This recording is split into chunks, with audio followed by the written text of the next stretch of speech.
Alright, recapping 2003 BMW M3 Alpine Halo. It's a 259.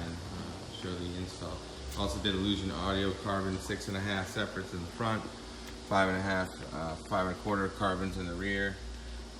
But that's our Halo radio. Looks awesome. We did our Bluetooth antenna there, being a convertible. So, but with the silver trim, looks like she belongs there. I do like the fact that we can see the gold tweeter from the Illusion carbons to the factory grille, but that's the only reminiscence or evidence that we've changed anything. So this is the passenger view. There's our side view. I don't know, it looks like she came there. You can see where we've done their USB jack for the CarPlay is down there. Other than that, she's going home today.